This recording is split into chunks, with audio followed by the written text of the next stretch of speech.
Salmo 37, a partir do verso 3. Todos encontraram aí?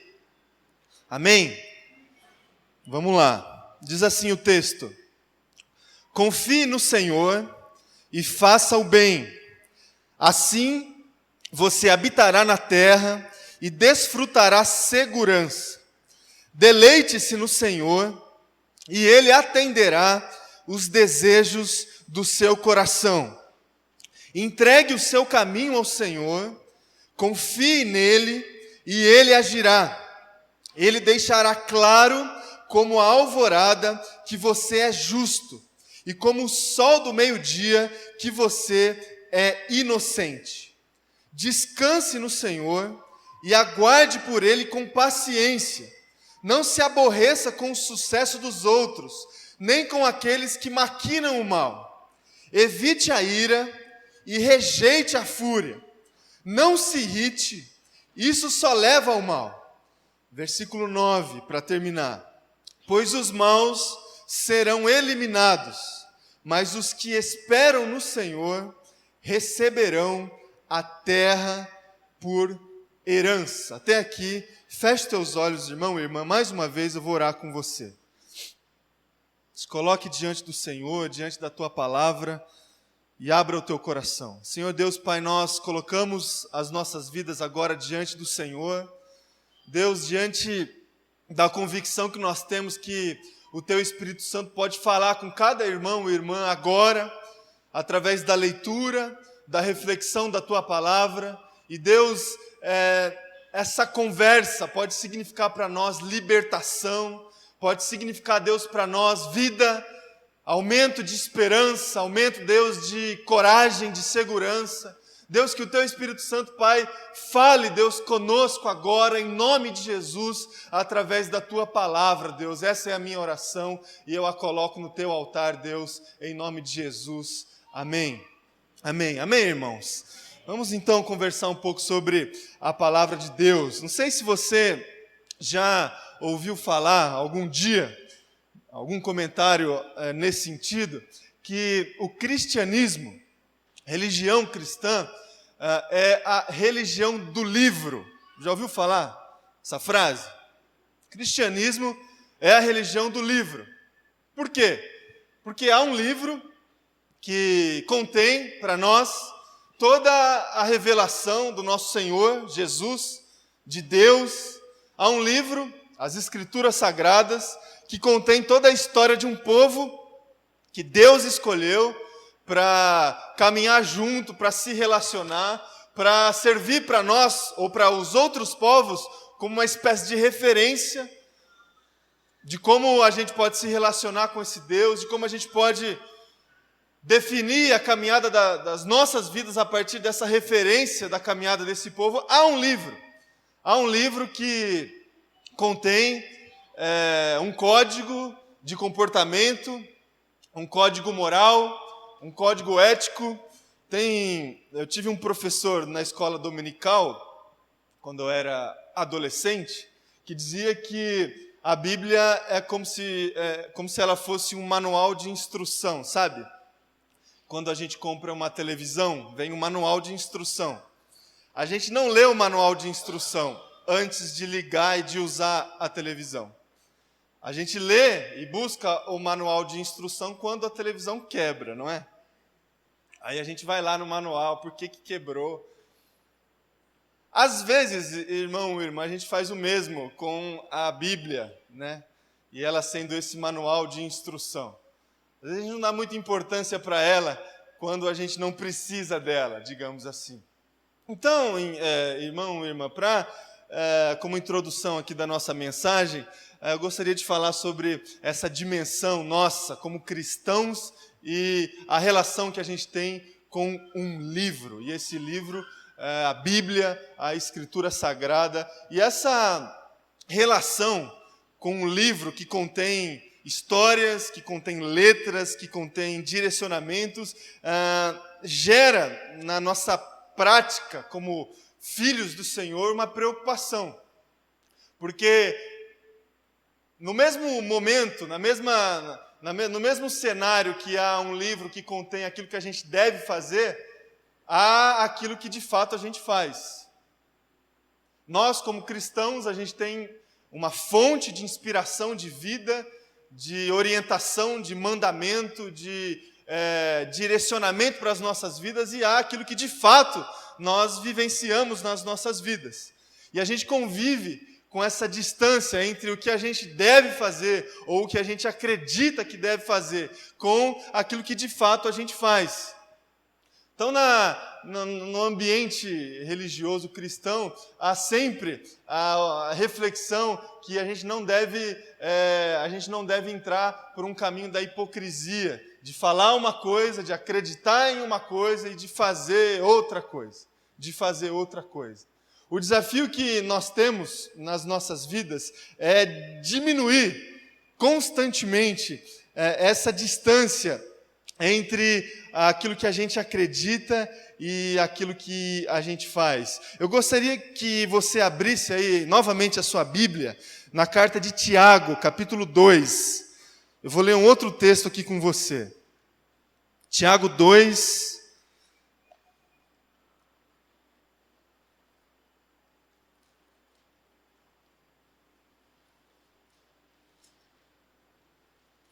A partir do versículo 8.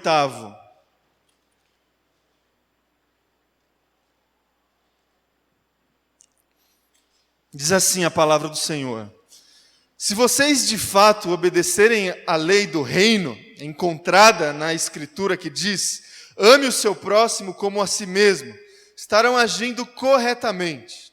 Mas se tratarem os outros com parcialidade, estarão cometendo pecado e serão condenados pela lei como transgressores. Pois quem obedece toda a lei, mas tropeça em apenas um ponto, torna-se culpado de quebrá-la inteiramente.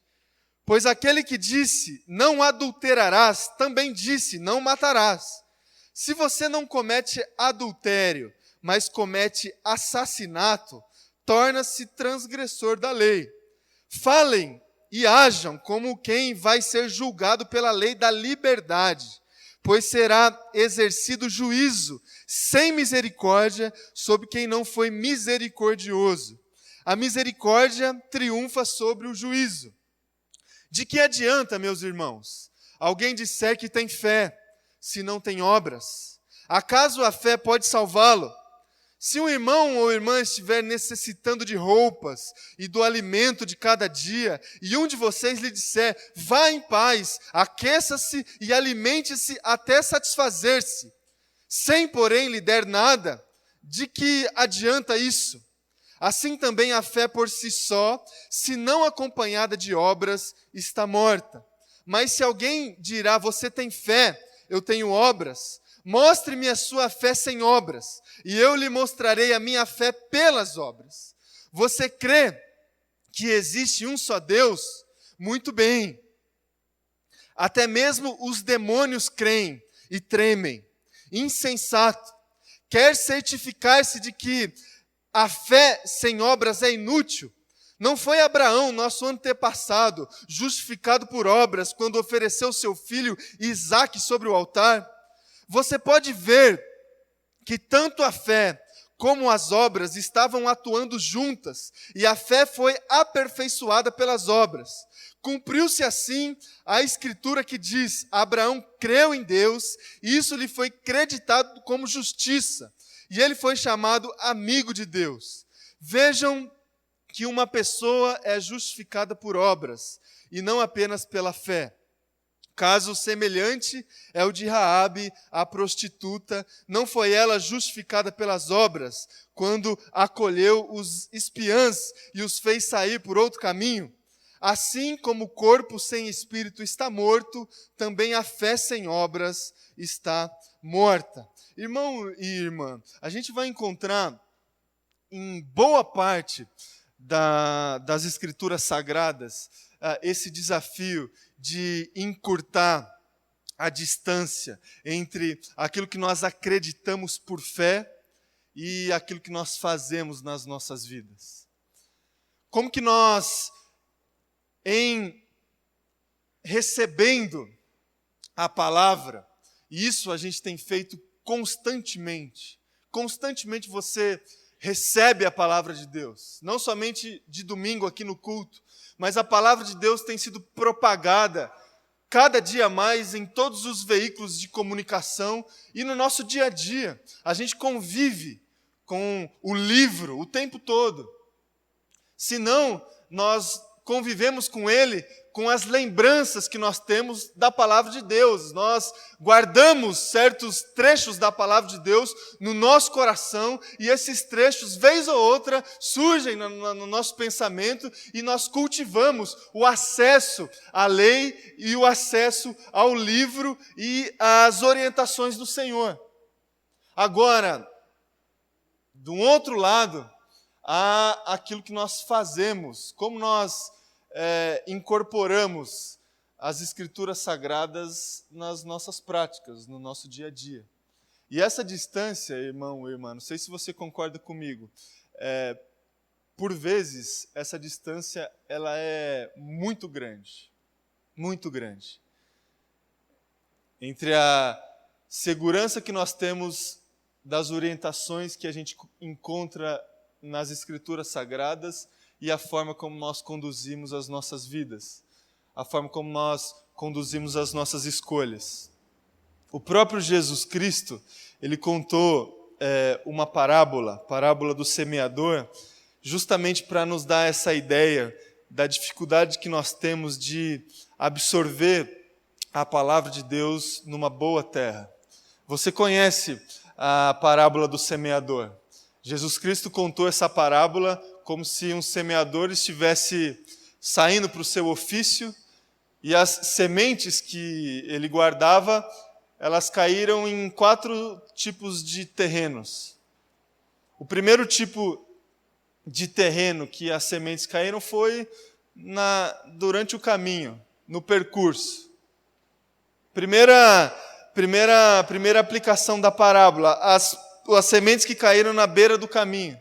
E aí não caíram em solo. Na beira do caminho, o que aconteceu com as sementes?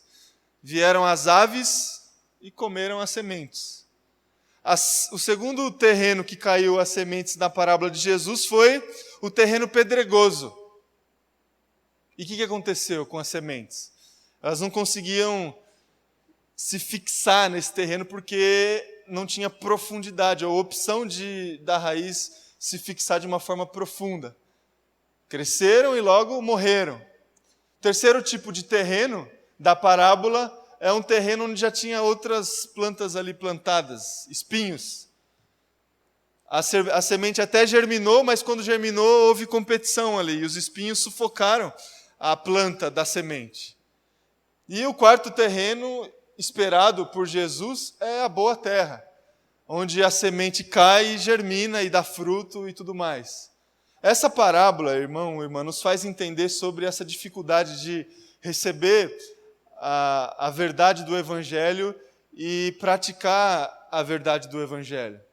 Na aplicação da parábola, a semente que caiu à beira do caminho é comparado à palavra de Deus que é recebida por alguém, só que os nossos adversários, ou o nosso inimigo, o maligno, vai e tira essa palavra do nosso coração. Aquela semente que caiu em terreno pedregoso, na aplicação da parábola, é como se nós estivéssemos recebendo a palavra de Deus, mas as tribulações das nossas vidas, as perseguições das nossas vidas, desfoca, tira de nós a palavra do coração, porque nós nos preocupamos muito mais com os nossos problemas do que em confiar no Senhor diante dos nossos problemas.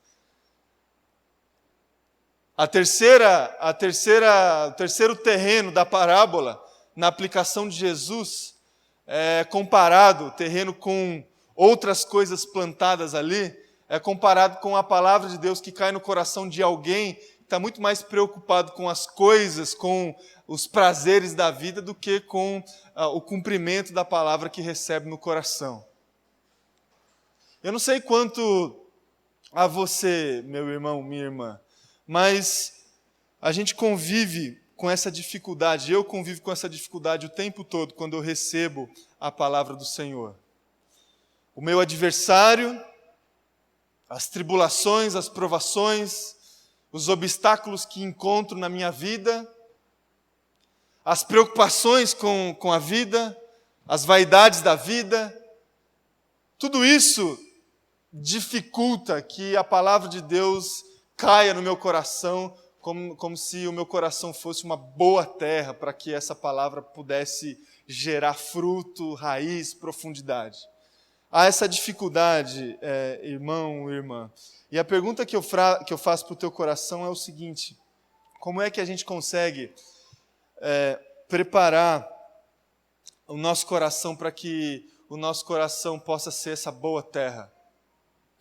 Como que a gente pode se colocar diante da vida, diante das nossas vidas, diante do Senhor, e abrir o nosso coração para que quando a palavra chega no nosso coração, ela encontre no nosso coração uma boa terra? Como é que a gente pode fazer isso? Como é que a gente encurta essa distância entre o conhecimento da palavra de Deus e a vivência da palavra de Deus? Como é que a gente encurta a distância entre a segurança e a fé que a gente tem em Cristo Jesus e aquilo que a gente tem feito, as nossas obras? Como é que a gente encurta essa distância? Como é que a gente começa a experimentar tudo aquilo que nós lemos da palavra de Deus e acreditamos quando lemos da palavra de Deus nas nossas vidas? Quando que isso pode começar a acontecer? Nós lemos, irmão, o Salmo 37. E esse Salmo 37, ele é refrigério para nós. Porque a gente encontra vários benefícios que a gente pode ter quando a gente, de fato, entrega o nosso coração na presença de Jesus e transforma o nosso coração nessa boa terra. Não sei se você se atentou para a leitura que nós fizemos, mas se você se atentar para esse Salmo de número 37, você vai perceber alguns benefícios encontrados ali, como, por exemplo, o benefício da segurança. Segurança. Quando a gente consegue entregar o nosso coração, esperar no Senhor, a gente tem segurança na vida. Não sei se você percebeu, mas o Salmo 37 traz para nós como benefício de alguém que entrega o coração na presença de Jesus, habitação. Habitação, morada, aquele senso de pertencimento, sabe? Eu pertenço à igreja do Senhor, eu pertenço à família do Senhor, morada, satisfação. Satisfação. Quando nós conseguimos esperar no Senhor e, de repente, os desejos do nosso coração são os mesmos desejos do coração do Senhor. Esses desejos se confundem. Satisfação, ação divina, intervenção divina. Tudo isso, irmão, irmã, nós esperamos e buscamos do Senhor, não buscamos?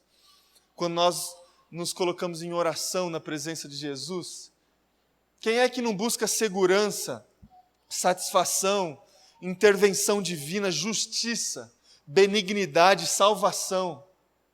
Agora, junto com esses benefícios, a gente encontra vários desafios nesse Salmo 37. Confiança, confie no Senhor, esperança, espere no Senhor, entrega o teu caminho ao Senhor, descansa no Senhor, evitar a inveja, evitar a ira, todos os desafios que a gente encontra quando a gente lê esse salmo junto com os benefícios que eu citei aqui para você. Agora, por que eu estou dizendo tudo isso para você essa manhã, meu irmão, minha irmã?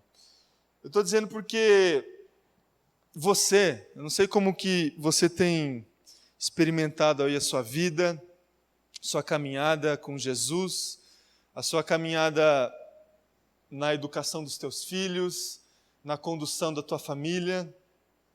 Talvez, meu irmão, minha irmã, você esteja exatamente com essa dificuldade de vivenciar o Evangelho do nosso Senhor Jesus Cristo, diante das suas lutas, diante dos seus adversários, diante das grandes tribulações que vêm vez ou outra nas nossas vidas, diante das provações que sempre surgem e estão diante de nós, diante das preocupações da vida, do nosso egoísmo, da nossa vaidade, da busca pela segurança material, estabilidade material, as preocupações da vida. Talvez, meu irmão, minha irmã, você esteja exatamente com essa dificuldade de vivenciar as verdades e as promessas do Evangelho, porque você se perdeu em uma dessas áreas aqui.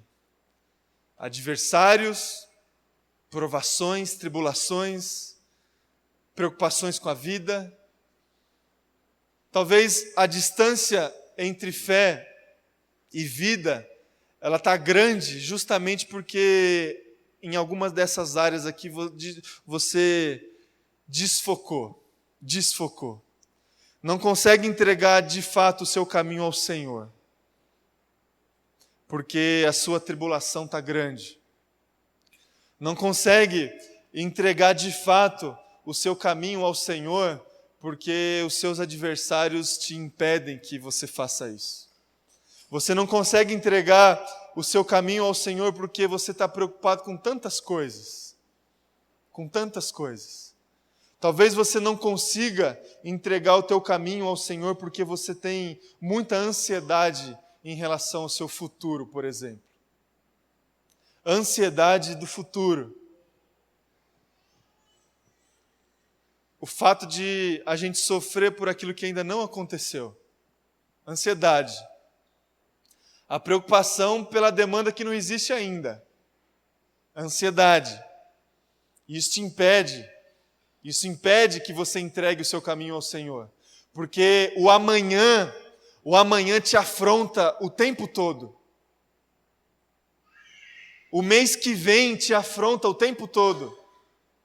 O ano que vem te afronta o tempo todo. A semana que vem te afronta o tempo todo. A segunda-feira que nem começou ainda te afronta o tempo todo. Ansiedade em relação ao futuro.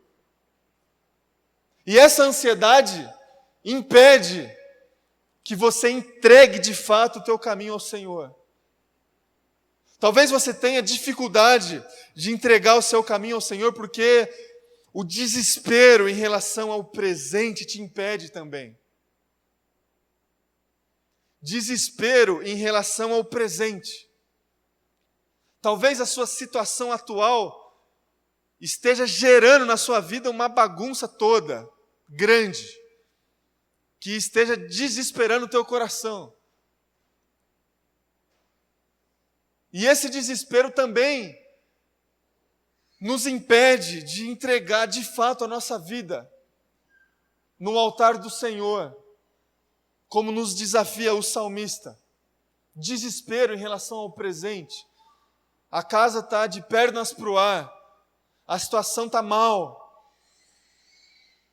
muitas faltas, sem emprego, sem dinheiro, sem estabilidade, sem harmonia dentro de casa, sem harmonia no casamento, sem harmonia na condução da educação dos filhos. Você fala uma coisa, seu filho faz outra. Desespero em relação ao presente. E talvez você esteja nessa situação já há algum tempo. E essa bagunça toda te impede de entregar de fato a tua vida no altar do Senhor. Desespero em relação ao presente. E talvez você esteja com muita dificuldade de entregar o seu caminho ao Senhor porque você tem uma certa melancolia em relação ao seu passado. Melancolia em relação ao seu passado. Você está lá ainda. A sua vida parou no ano passado. Sua vida parou há 5 anos atrás. quando você não conseguiu perdoar o seu irmão ou a sua irmã ou alguém querido. A sua vida parou há 10 anos atrás, quando na verdade você deveria ter feito outra faculdade e não a que você fez. Sua vida parou há 30 anos atrás, quando você deveria ter educado teu filho de uma forma diferente. E você se culpa hoje pela situação atual, porque você volta lá ao passado com uma certa melancolia. Isso também, meu irmão, minha irmã, pode se apresentar como um obstáculo diante do desafio que nós temos de entregar a nossa vida por completo no altar do Senhor. Ansiedade em relação ao futuro, desespero em relação ao presente e melancolia em relação ao nosso passado. Diante dessas 3 dificuldades, eu gostaria de deixar aí para o teu coração alguns desafios para que, assumindo esses desafios, a gente consiga, em nome de Jesus, entregar a nossa vida por completo, descansar, confiar, esperar no Senhor e experimentar todos esses benefícios que a gente encontra no Salmo 37. Diante do nosso futuro, eu convido você, meu irmão e minha irmã, a experimentar a mordomia da missão. Mordomia da missão. Irmão e irmã, além de se preocupar com a sua vida, com as suas demandas, como se ela de fato fosse sua, né? Com os seus afazeres, comece a se preocupar com a missão do nosso Senhor. Com a missão do nosso Senhor. Se pergunte o tempo todo o que você tem feito, como que você tem participado da missão do nosso Senhor. Porque é essa dinâmica que gera satisfação para o nosso coração. É quando nós começamos a servir o Senhor e quando nós entendemos que a nossa vida é do Senhor e nós administramos a nossa vida debaixo da missão do Senhor. Por isso que nós experimentamos o tempo todo o desafio da submissão. É que nós encontramos a satisfação plena para as nossas vidas. Então, diante da ansiedade que surge no nosso coração o tempo todo em relação às nossas demandas, a gente pode começar a experimentar a dimensão da mordomia da missão. Mordomia da missão. O que eu posso fazer? Como que eu posso contribuir? Como que eu posso me colocar diante do Senhor e servir esse Senhor? O que Ele quer que eu faça amanhã? O que o Senhor quer que eu faça no futuro? O que o Senhor quer que eu faça no presente? A gente redefine um pouco a nossa vida quando a gente começa a pensar em se submeter a Jesus. Submeter a Jesus. E a gente acha que submissão é somente a gente obedecer certos mandamentos que a gente encontra na palavra de Deus. Submissão não é isso. Submissão é você se colocar debaixo dos propósitos de uma outra pessoa, da missão de uma outra pessoa.